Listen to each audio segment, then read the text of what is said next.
we're going to keep going with some of the funnier parts, I believe, of the Fart Proudly essay by Benjamin Franklin.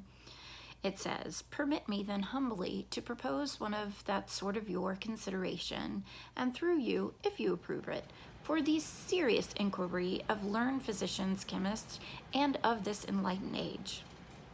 It is universally well known that in digesting our common food, there is created or produced in the bowels of human creatures a great quantity of wind.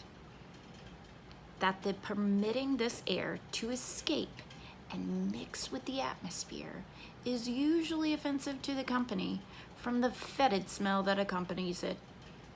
That all well-bred people, therefore, to avoid giving such offense, forcibly restrain the efforts of nature to discharge that wind. That so retained contrary to nature, it not only gives frequently great present pain," he's talking about fart pain, "but occasions future diseases," not sure you're right on that one, "such as habitual colics, ruptures, tympanies, and often destructive of the constitution and sometimes of life itself." I think he's talking about SBDs, silent but deadlies, for those of you unknowing. "Were it not for the odiously offensive smell accompanying such escapes, polite people would probably be under no more restraint in discharging such wind in company than they are in spitting or blowing their noses. Well, Ben, I think blowing your nose is pretty disgusting, and I don't just kind of openly do it everywhere. Try to use tissue. Don't know if you guys had those then, but if you were alive today, I would disagree. Maybe I wouldn't say that they were equally offensive, farting and blowing your nose. I think it's what happens after the blowing your nose that I take issue with. Washing your hands. Some people don't do that. Some people don't do the sneeze into the elbow. They get it on their hands. They wipe it all over you because people are weird like that, and that happens frequently, and germs spread and everyone dies. So I kind of agree with you there.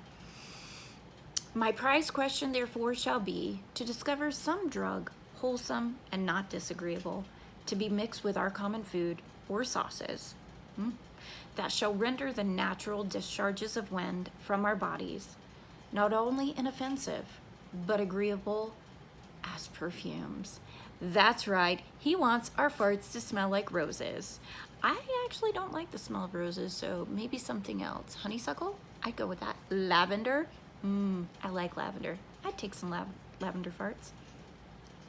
So he goes on and on and on, and But basically, this is something that I haven't learned from history, none of the classes that I've taken, that Benjamin Franklin wrote a fart essay. I think a lot more people would pay attention in history class if we got to talk about silly things such as this.